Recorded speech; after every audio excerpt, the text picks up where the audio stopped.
Hello, everyone. Happy Wednesday.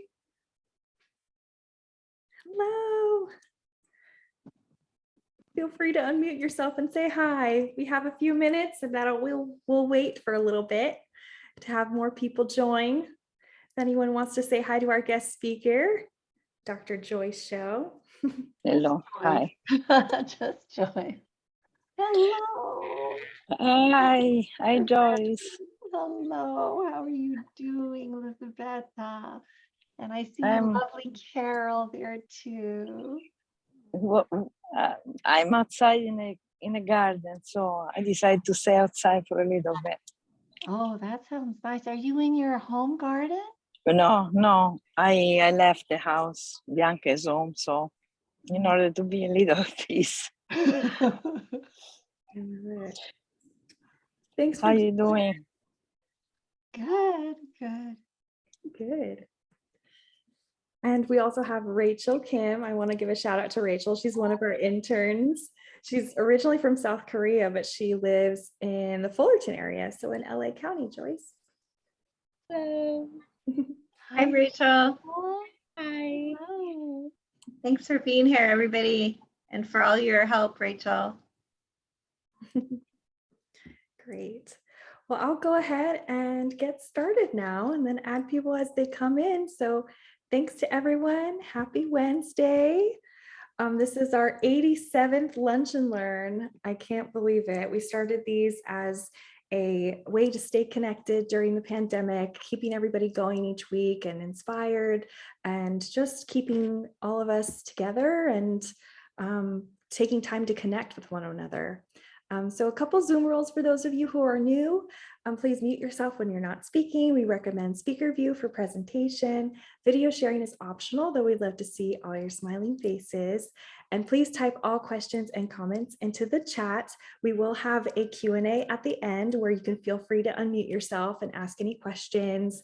We love it when people talk and connect, and this is a real time to do that. So please do feel free to unmute yourself or ask any questions and comments in the chat, and I can read them out for you.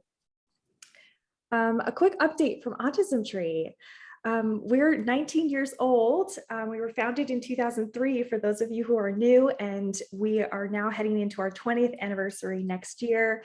Very exciting. We started tracking all of our social media impact during the pandemic because we shifted everything online, all of our programs and these wonderful lunch and learns that we record each week. Now, since the pandemic first started in March 2020, we have reached over 700,000 people across all of our social media channels. Yay! This is a big milestone for us.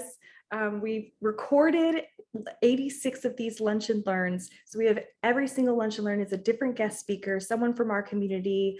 The thread of it is they're somehow connected to autism and the Autism Tree family, and they each bring their stories forward each week. It's really wonderful. I highly recommend you check them out. They're on a playlist on our YouTube channel. Since this year, just this year in January 2022, since January, we've coordinated 113 events for our families. We are on track for those annual 200 events that we typically do.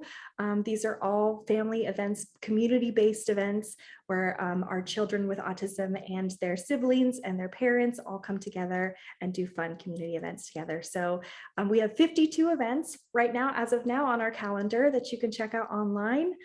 Between now and the end of the year, though we always add more events every single month. So always check back to our website or our Facebook calendars to sign up for our events. They're free to attend. All you have to do is RSVP.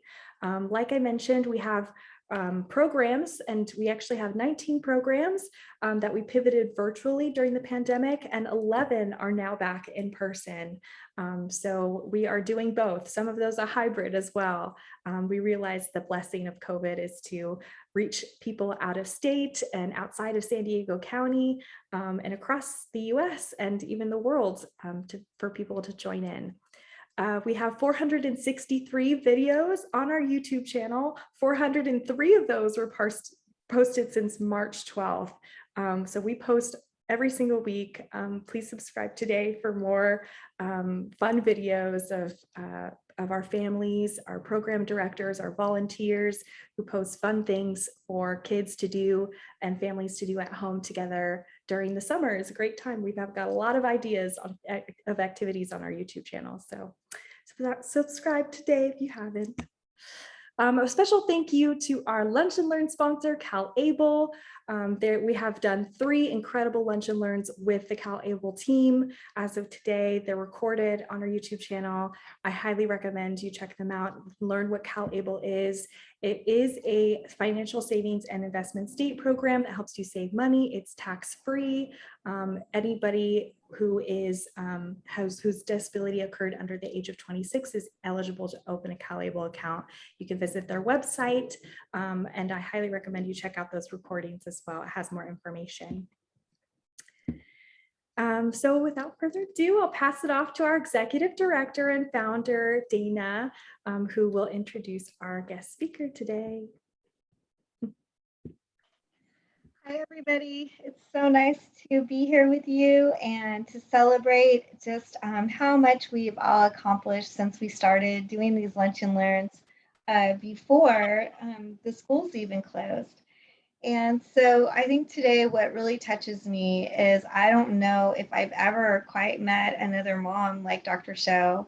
You're going to hear from her directly, but she has 7 amazing children. We've just met one in person of her children, and he actually did a Lunch and Learn that some of you may have been on. He's an incredible researcher, and Rebecca and I had met him organically and immediately wanted to meet him. And in the course of getting to know him, we said, we have to meet your mother. And so bringing her to you today is just an incredible gift.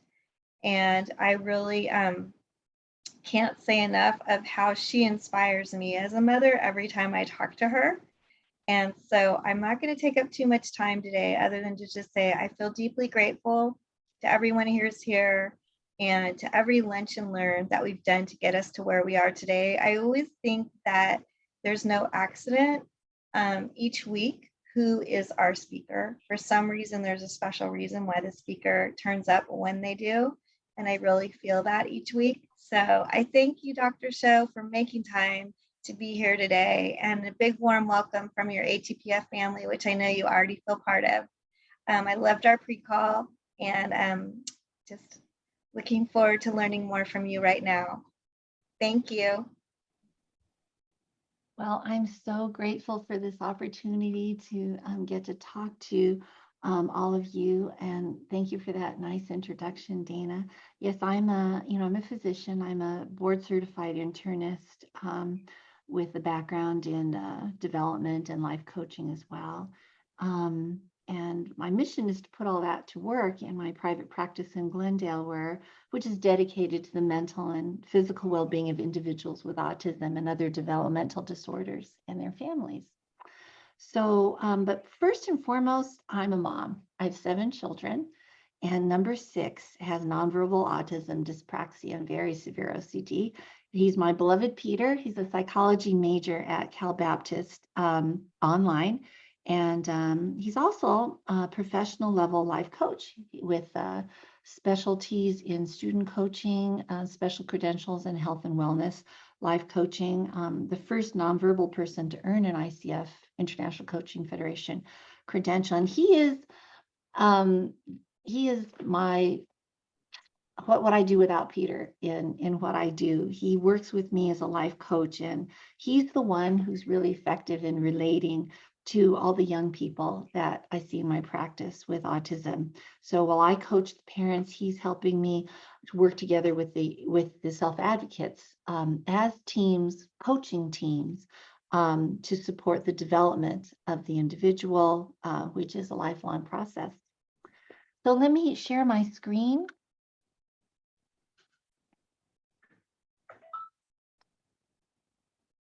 Okay, and let's take a look at this.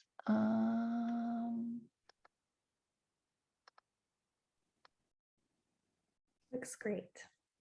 Okay, here's the slideshow. All right, let's see if I can start this from the beginning. Okay, here we go. So here is my information. And then, and this is what Peter and I do. We help individuals develop their personal visions. We help them develop self-identity, harness emotion, practice their strategies of emotional regulation, perspective taking, develop more three-dimensional thinking, create habits and systems, and break down their goals, develop accountability, develop overall a growth mindset, self-advocacy, and teamwork with their parents. That's our goal in our life coaching.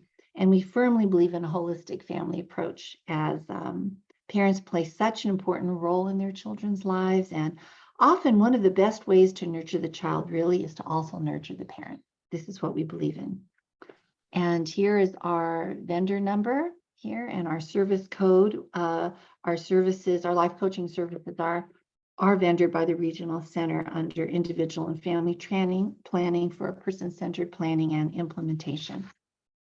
So anyway, let's go on now to today's topic, the reason you came, and to learn about some of the best evidence-based ways to deal with stress and some life coaching exercises and tips that are favorites among our clients.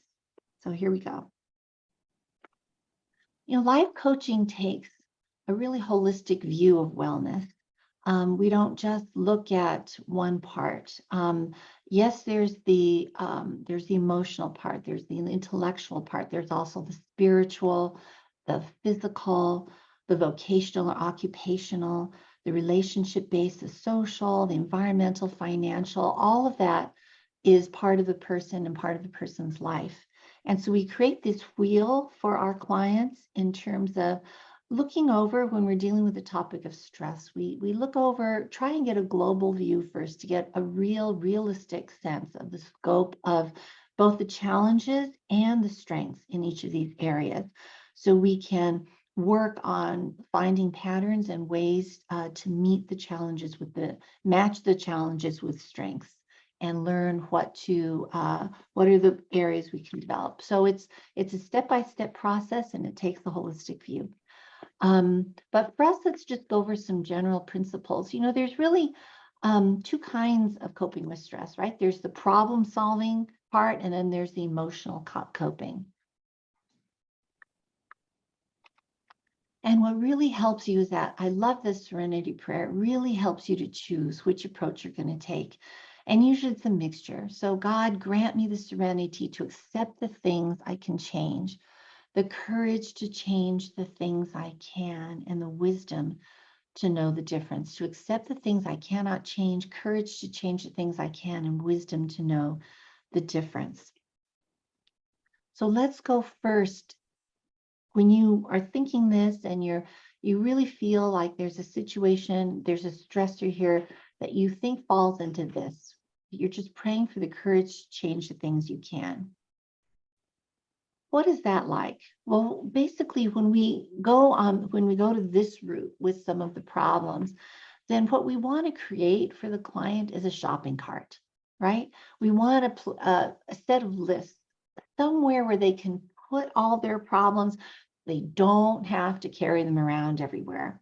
So basically, we would be assessing the scope of your problem with that wheel I showed you, and then making a list of priorities, figuring out which problems are most urgent, which areas might affect the most other areas, and just then we can focus on one thing at a time in that order and break down each one into steps, think about systems and habits to really effectively address each of those steps, and kind of timeline them, create routines, create, proximate calendars for working on things step by step. And we learn to leave the worries in the shopping cart, so you have your hands free to work without having to carry them around everywhere. The Eisenhower Matrix is a really handy tool I wanted to share with you to have when you're going through your life and you're trying to figure out how to make that list, how to make your priority to-do list. I don't know if you've seen this before, but it's really handy.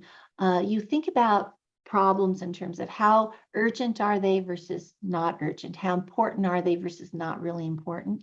Things that are urgent and or important are necessities. You just have to do them. So what you do there is you just do those things. They're tasks that need your immediate attention. It's sort of like, reactive firefighting. You got to put out the fires. But in order to reduce the number of things that are in this box, what's really helpful is to reflect on the things that are important but not urgent. This is the quality thing that are important to increase in your life, so that when they become habitual, they're proactive actions that actually reduce the number of things that fall into this box. And so for these things, what we do is we schedule them in. We don't have to do them immediately, so we can delay them, but really the important thing is to schedule them in and carve out time for them, because they are a priority. Then come the things that are urgent but are not all that important. And many of these you can have someone else do. So whatever you can manage here to delegate, those are things you should really think about, that possibility of delegating. And then finally, there are the things that are not important and not urgent. And those kind of, you can declutter those, and you don't have to, you can kind of spend that time better. So, but what about all the things you can't change right now? How do you wait with hope and serenity? We're bouncing those balls and we're trying hard to play ball. There's a lot of them that are just lying there, right, on the back burner. What do we do with them? How do we deal with them? We know it helps a lot to have it on the list, that at least they're in our radar. So we know we're not ignoring it. We know they're not going to suddenly, come up and get us from the back. But then we need to be able to put them aside so we can focus on the thing right in front of us and be present. So what do we do with those balls lying around on the floor? Well, I'd like you to just close your eyes a minute and try to recall a time when you felt really stressed out and dealt with it successfully, or at least partially successfully. So what attitude, perspective, or practice helped you in that moment? And who helped you? What did they do that made the difference for you?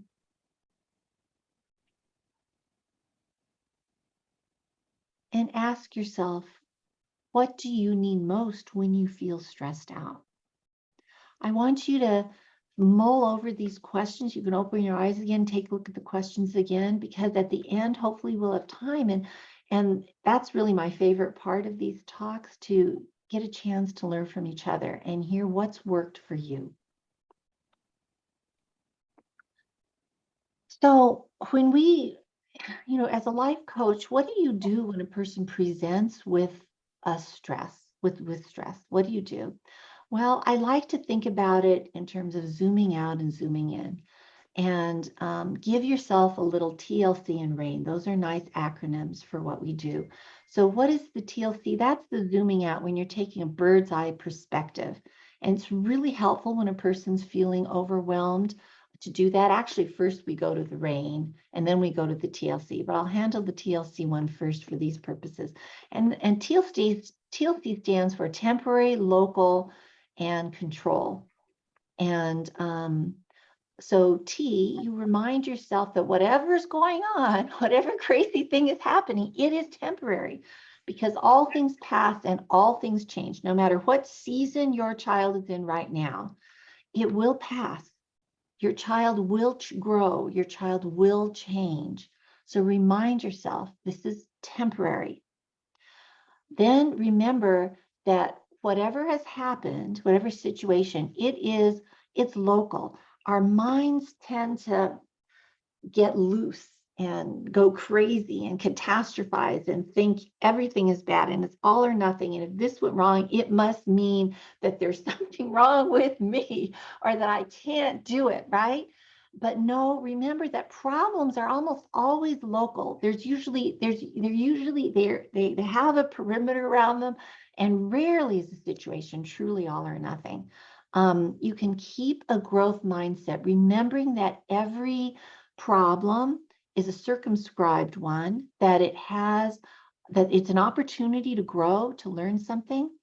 And remember that all around it, you still have all of the beautiful things that have gone into making you you, and that support you, your friends and your family, your experiences, your strength, and just that old-fashioned advice of counting your blessings really helps to put perspective on the current problem. And then the C is focusing. It's on the part you have control over. You really need to think about, what part of this do I have any control over? That part, the part you have even a small amount of control over, that is the part where you have the ability to respond, and that's your responsibility. So as for that, do your best with that, and then just let the rest go. Let the rest go, because you can't do anything about it anyway. And, I had a friend who underwent 20 years of expensive therapy. She told me at the end that what she learned was to stop herself from getting anxious over the things she could not control, because it was absolutely a useless waste of energy, of mental energy. So realize, we can learn from her, and learn and practice letting it go. So what do you do in the immediate situation? That's taking the bird's eye view. We zoomed out. Now let's zoom in. When something's happening right now, what do you do? And I think that the best advice is just let it rain. Let it rain upon you. Just recognize, first of all, your emerging emotion. Recognize it. Just that recognition gives you some control over it, because it's not you, it's something you have. And you can look at it outside of it, and then allow it, accept it, acknowledge it. There's no such thing as a bad feeling. Feelings are generated from intuitive parts of ourselves, and sometimes they have a lot to teach us, but they're not something to act on, right? There's something to allow, to acknowledge, to give space, to allow the experience of, to welcome into your spiritual home, right? All feelings are welcome. Acknowledge it. It has something to teach you. It has a usefulness. And then once you've done that and you've gotten yourself into some calm space, that may take, only what works best for you, whether that may be going out to take a walk, turning on some music, engaging in some prayer, meditation. Once you've taken those deep breaths, then just be gentle with yourself and inquire, investigate very compassionately and gently to see, why do I feel that way anyway? What am I believing? What thought is that? Is that thought true? Is it really true? Am I 100% sure it's true? Right? And you might find that actually you're not sure, and there might be some other explanations or alternative reasons or assumptions that you could make that might be more adaptive to act upon. And then finally, just nourish and nurture yourself with compassion. Ask yourself, what does your stuck self need to get unstuck, right? Can you offer it to yourself? There's this, I put down here this reflection on this person that created this acronym. I think it's a beautiful reflection. It's very helpful. And so, when you get your slide deck at the end or whatever, I recommend you go back and listen to that very short reflection. It's very helpful for when you feel really stressed out. And then, of course, don't forget the fundamentals, right? I always go back to the fundamentals. Are you eating? Are you sleeping? Are you remembering to exercise? These things are so important. They're so key. Without these 3 basic fundamental pillars, we disintegrate. There's no such thing as a sound mind in a hurting body. You have to get your body, you have to take care of your body. And so remember to eat well, get those fruits and veggies in, make yourself exercise, schedule in that sleep, have the discipline of that bedtime routine, turn off those screens an hour and a half before you go to bed, because you need all of these components. And what's really interesting is when you look at psychology and the learning self, then Bandura spoke about this, how people usually think of it as the person with all of their inner feelings and their perspectives and what they've learned and the environment acting upon it, and the person influencing their environment too. But there's a third leg of that triangle, and that is your behavior. And your behavior is actually something different from you, because you can actually go either way. And so when you realize that you can actually act in a way you don't actually feel like, then it empowers you. Because even when you feel really depressed and you don't even want to get out of bed, you can make yourself exercise anyway. You can make yourself go and call a friend to exercise with you, right? And just doing those behaviors doing that in the body will change how you feel inside. It's a beautiful reality about the way the mind and body work together. So I want you to keep that and remember to take care of yourself. Eat well, get in your exercise and sleep. They're as essential as breathing. And then, of course, the other thing that is a key to success on dealing with stress is support.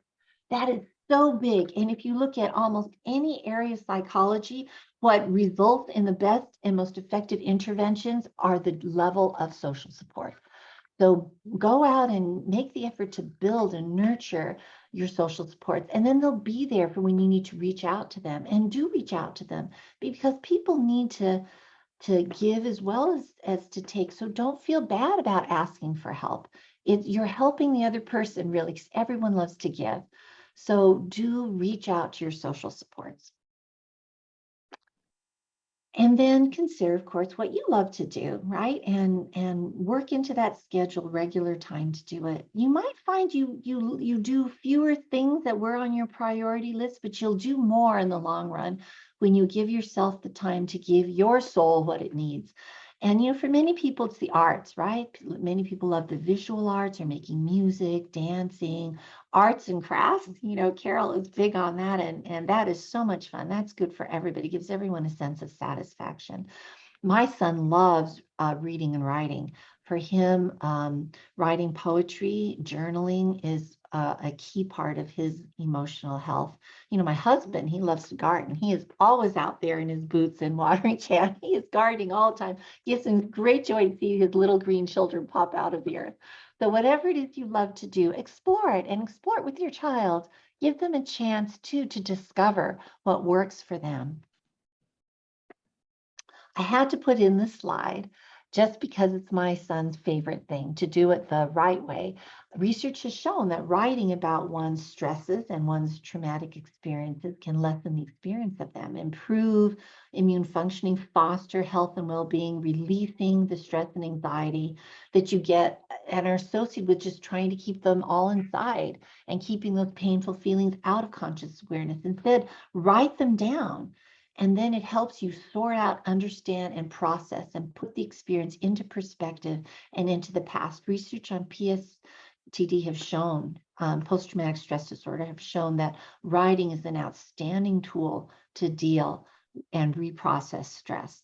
So write for health. Instead of, many people keep a regular diary, they wrote what they did, but instead of just writing what you do, express your thoughts and feelings. Don't worry about the grammar, spelling. Don't even worry about making sense. Just be honest, expressive. And that's why Peter loves poetry. He can write anything he wants, and it doesn't have to make sense to anybody, but it makes a lot of sense to him. And then, of course, this is my go-to prayer. Prayer and meditation, anyone?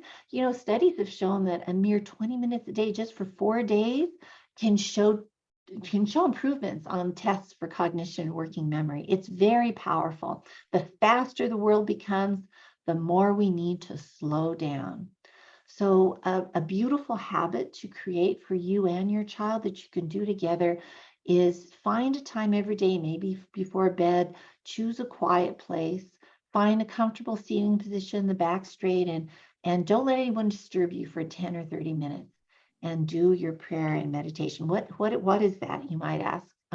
Here are a large number of really great resources on how to do it. There's all different kinds of meditation, and it doesn't mean one is better than the other. It's just that all of them are good. Typical secular meditations try to empty the mind and just focus on something like your breathing to give you a chance to let the thoughts come and go and just gently redirect it toward your breathing. Buddhism, Hinduism will often use a mandala or a mantra, either a verbal phrase you say over and over or a visual thing you're looking at to meditate on and focus on. Christian meditation often uses a passage of scripture or a prayer, a short prayer, and then have you pick something from that scene of scripture that has grabbed you and invites you into that moment, into that feeling, to experience that over and over. So there are many different kinds there. Just to point out here, this one, that How to Meditate one has that rain meditation in it too. Yale University has a bunch of well-being guided meditations. So does UCLA. There's a loving kindness one, a body scan one, and a gratitude one. Those are sort of your basic ones to begin with. So that's a resource for you to get into this. I highly recommend you try this with your child and do it together as a habit. I really feel like for Peter, our rosary is our go-to for whenever he's emotionally dysregulated. That rosary has saved us innumerable times. And this is one from Life Coaching, an on gratitude exercise that I really enjoy. And I hope you will try it and enjoy it too. You just find something, anything that elicits great emotion for you. It could be Beethoven's Ninth Symphony, whatever. And just focus your attention out at a beautiful painting, something. Give yourself 10 minutes a day to just totally indulge in the dessert of that thing that you love, just to enjoy it. 10 minutes a day for 2 weeks. Release any ideas of future gain from it. It's enough in itself. It's your portion in itself. You go into the equivalent of flow. And then when you do that, you just put on a mindset of allowing yourself to naturally move through the rest of the day with an awareness of your increased capacity for awe. And it really does work. And I thought it might be fun if we actually tried that together. I picked something that happened to us recently, and Carol would know about this, and so would, Michelle. We had a typers get together at Lake Arrowhead last week. And it was such a beautiful time together. And one of the projects we were doing was that Carol put together for us was to make pendants. And all the typers sent me their favorite, quote, verse, or phrase. Many of them made their own. And I shrunk it down to fit on the back of these pendants that the families made together with chirigami paper and mulberry paper. They were so pretty, and made this beautiful mobile and pendants for the kids. And when I received their quotes, it was one of those moments for me. My jaw dropped. They were so beautiful. I mean, the beautiful thoughts and feelings coming out of these beautiful souls was really something to share. So I want to share it with you, and for you just to take in and to enjoy. And my little son Luke put the quotes on the bottom. You'll see, together with Eric Whitaker's "Sing Gently." Eric Whitaker is a very cool composer. He during COVID, he had this ingenious idea that he would send out his composed music, the music he wrote himself, and let people audition from all over the world to join his virtual choir. And he ended up with a choir of 17,000 for over 100 different countries. And these are the lyrics to the song that they sing together. May we sing together always. May our voice be soft. May our singing be music for others. May it keep others aloft. Let's sing gently as one, stand together, or may our voice be strong. So I hope you enjoy this.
So thank you very much. It was my great pleasure to see you today. And this is Peter, and that's our life coaching and center number and circle code.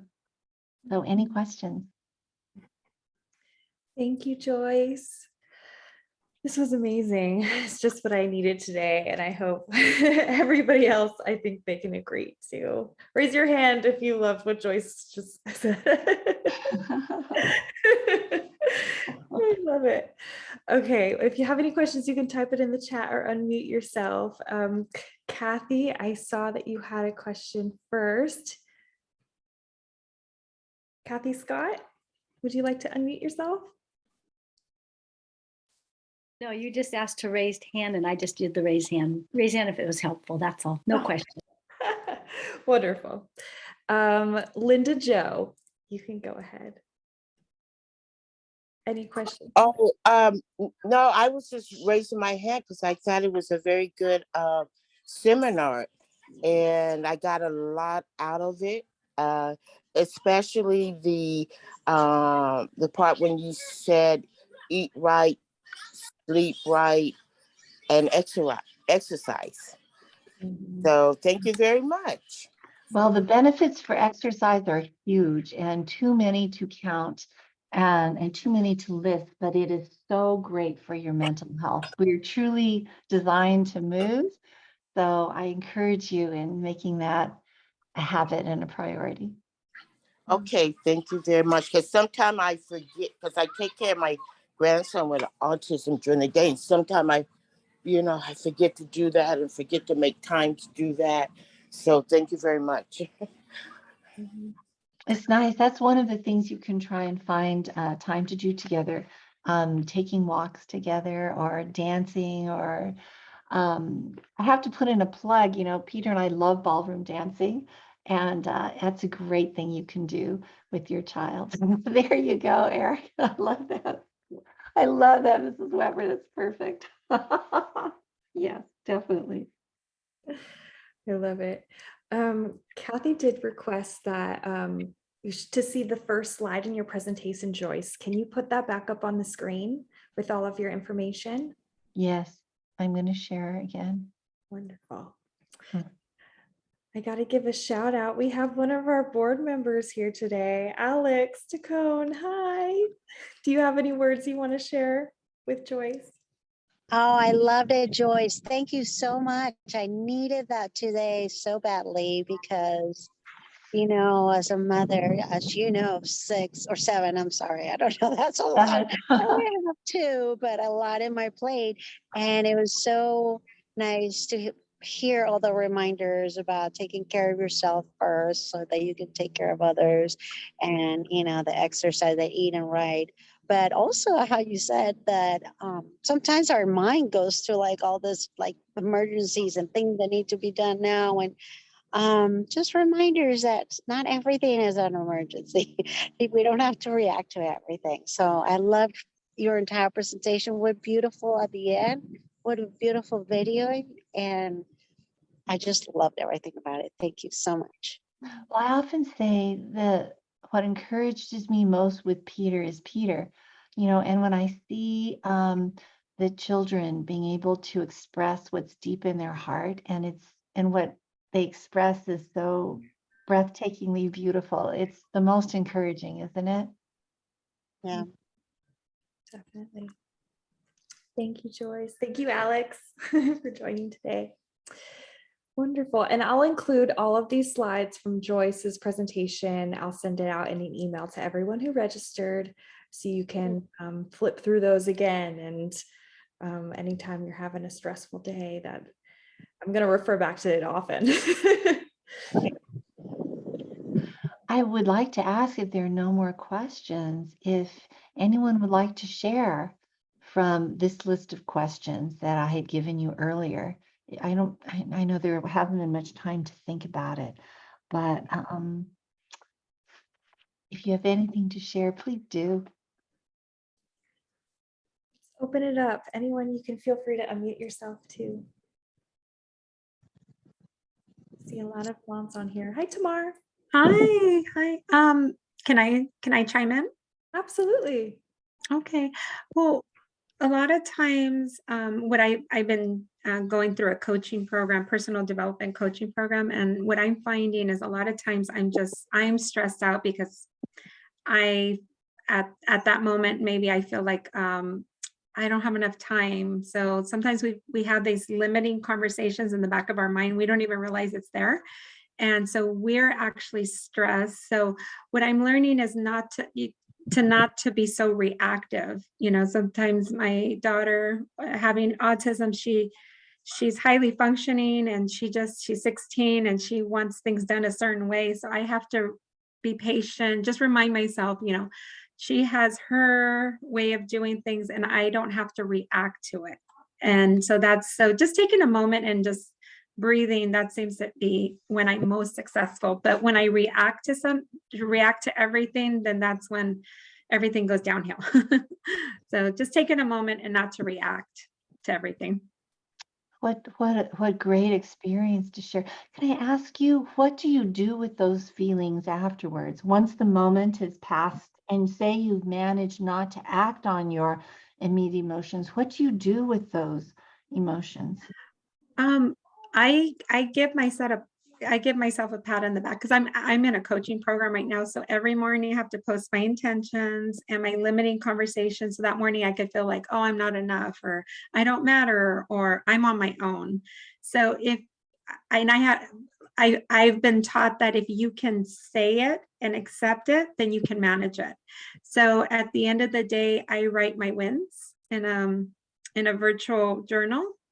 And so it's just being more conscious of how I'm reacting. Before, I didn't even think about it. I didn't even think about how I was reacting. I was just like, oh man, I was so stressed out, and I stressed out my daughter, and I could have handled that differently. But now I'm just intentionally, every morning I go, okay, my intention is to be in a space of love and patience.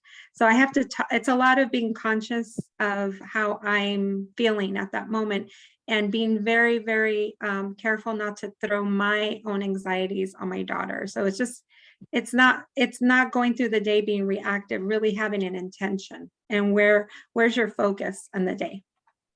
Wow, that is beautiful. Thank you so much for sharing all of Thank that. you. Thank you, Kat. That is great. And you know, I love what you're saying about, you really don't have to believe everything you think. That's what I've been finding. I think I've just, all this time, I've just been like, okay, if I wake up feeling down and say in the back of my mind, it's like, I'm just not feeling good about myself. Let's create an action to show that that's not true. That is fantastic. And I also love how it feels to me like what you're doing is you're stepping into the core of who you want to be. I think that's so beautiful, that who do you want to be when those episodes occur with your daughter? Who is the person you want to be? And that person of loving patience and understanding, and that you're able to be that person. That is so inspiring. That is just beautiful. It reminds me of, there's a medieval painting that shows a giant wheel, and it shows this king on the top, enthroned and really, flourishing. And then it shows him, you know, with troubles with the subjects. He's finally dethroned. He becomes a beggar at the bottom of the wheel. And then it's like he casts down his crown and then it goes back up to the top. But it's showing the spokes going to the center. And in the center is Christ, because this is a medieval wheel. And the message of the artist being, don't go like this up and down with the circumstances of your life, up and down in the wheel, up and down, but go to your center, go to the core, go to who you want to be. And that's what your story reminded me of, a real life story of someone doing that. That's just so beautiful. Thank you for sharing that. Thank you, Tamar. I have a question. Go for it. You have a lot of children, and then the one that has autism. Did any of the siblings through the years ever feel, and maybe didn't express it at the time, but then many years later express that they felt left out, or maybe that they got less attention, or these things that come back later? We're talking like 17 years later, and the sibling is saying, well, that child got more than I did of your time and your etc. And how do you deal with that so far after the fact, when you know it isn't true, but you know that's their Perception that they have conjured up in their head, and you just let it rain and and wait for it to stop? What do you, I don't know what to say to. I'm glad you brought that up, because it is something that could be a common phenomenon, right? I think in a situation like that, probably the best instinct to go is the usual one, right? Like, who do you want to be in that situation, Eric? Mrs. Well, Woodward. I'm Sandy. Sandy, Eric Sandy, is the one with the autism, and he signs in. what is who's the person you want to be in that situation? I think I am stunned that after all of this time and all of the things that have happened in our lives, that suddenly, and it's being dug up by a counselor she's seeing, my daughter is seeing, and they're digging out things that were resolved years ago. And I don't know what to do with it. I'm Well, grieving. well, when you think about it, I think this would take a much larger conversation than we have now. But what I will say is something that you said, I think, which is very applicable to the topic we have now, and it reminds you very much of what the last person had said when she was talking, and that goes back to those emotions, right? Mm-hmm. Emotions teach you many things, right? And emotions need to be felt. They need to be felt and welcomed and experienced, and not pushed back, not denied. They need to be embraced. And it feels to me like that child is asking you for something, that there's something that there's a heart's desire in there. And I think it's quite beautiful, because, you know, it's quite clear that this person loves you very much and is asking something of you and wondering if it's still there to be had, right? Well, she's cut off all communication with me and with her family, and the sad thing is she has a child with autism herself and 2 other children, you know, so that's she's going to have to deal with those emotions from her kids as she goes forward. May I add something? Yep. Because it is really, because I've experienced it with my 2 sons. My oldest son did express that in a time frame that it was reflecting on years and years ago. You and Dad took better care of my brother than me. And we had to go, wow, well, we didn't intend to do that at all. And you have to know we did absolutely our best for both of our kids, and we still do.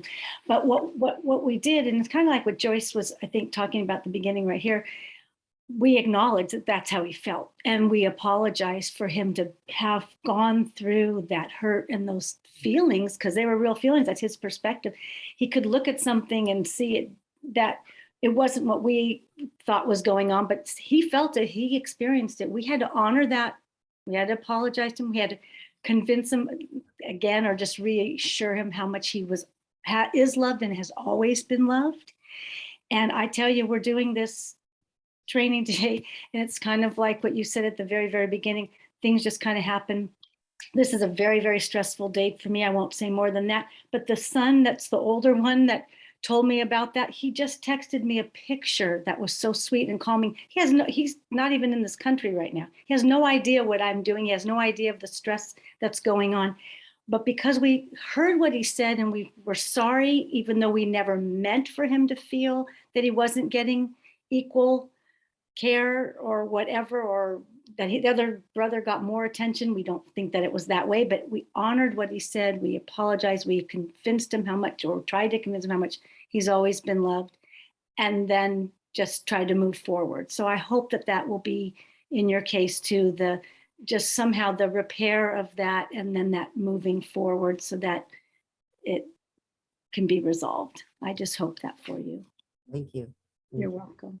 We also have a beautiful comment from Karen Wright. Karen is for those of you who don't know Karen, Karen is a light and a strong member of our community and has been since the beginning. And she's our director of ministry. So she helps us whenever anyone in our community is going through a really hard time.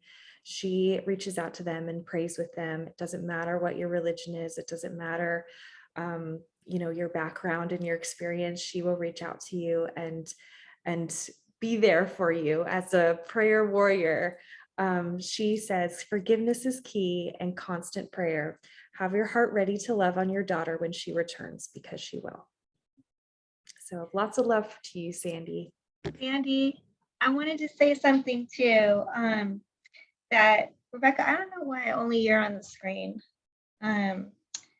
I wanted to tell you first, I want like that I feel you and have a big hug for you, even though I don't have, I just have one son, but I feel very blessed at Autism Tree for this.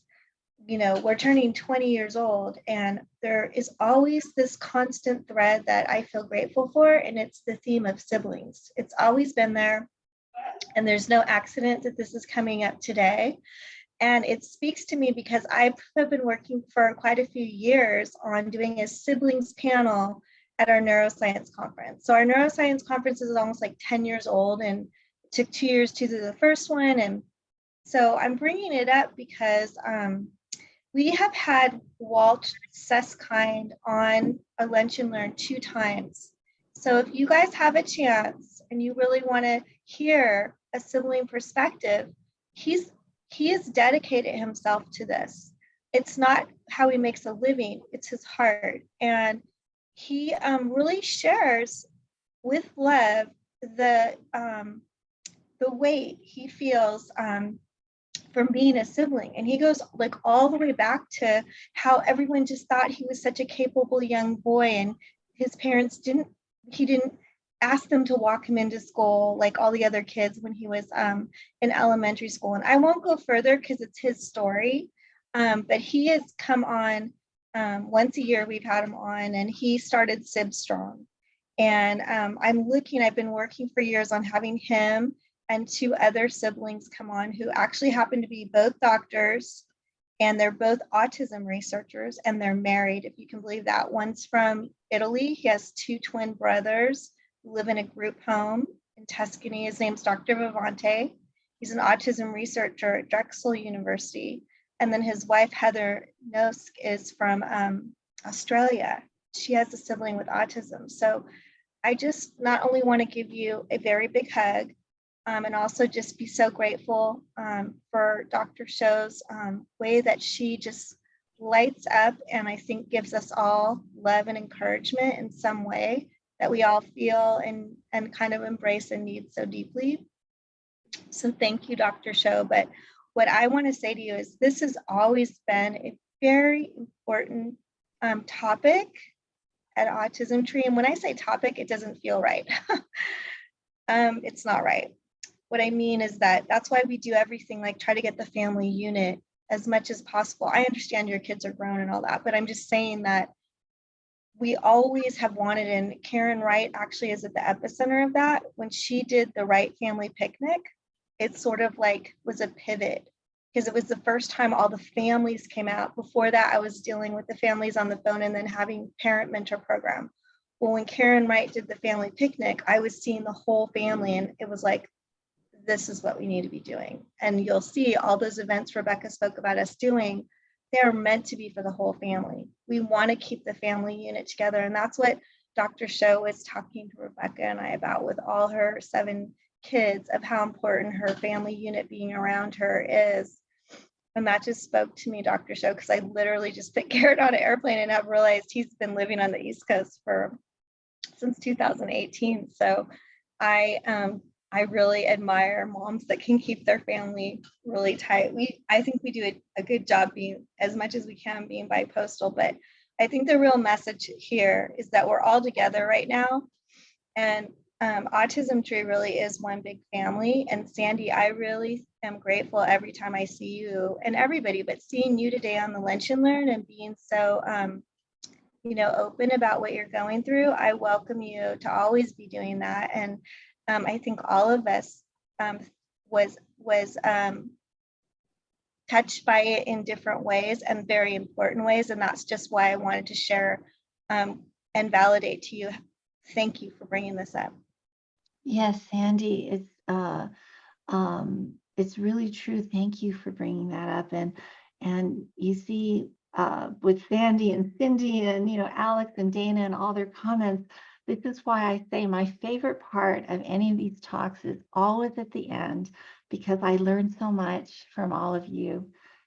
Yes, it's true. And every challenge, even these difficult ones, are really great opportunities for greater love, greater understanding, greater communication. That family unit that you talk about is so important. And of course, in my situation, my husband, when he was alive, was an amazing father. My daughter was daddy's girl. And when he died abruptly 25 years ago in July, it's like the anniversary syndrome for us. But there are so many moms of autistic kids that the husbands leave. And I see it with the little children that I've worked with, and it's just mom. And so then that sibling piece really does come into play for those that don't have that other figure in there that creates that family unit. So that's where, with my daughter, she's, well, Eric had you and I didn't have anybody, which wasn't true. But there again, it's the sibling perception. So thank you for letting me bring it up, because it's real for a lot of families where it's just the mom and she's trying to work, she's trying to keep it together, she's got all that stress. Yeah. So this is a great presentation. We'll be praying for you. Thank you. Well, thank you everyone for sharing and for staying on. And oh, I see Otto and Shelley are joining. just joined a little while ago. Hi, Shelly. I don't know if you guys want to say anything. I know Otto's been typing in the chat.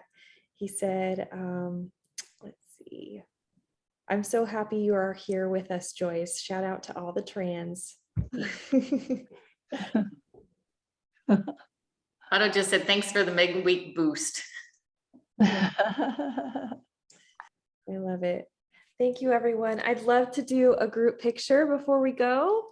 So if you would love to be a part of the picture, I encourage you to turn on your cameras. Now's the time to do it. All right, I'll do a screenshot. So just smile at your camera. Ready, everyone? 1, 2, 3, cheese. Perfect. Thank you, everybody. I'm wishing you super extra love today and a great day.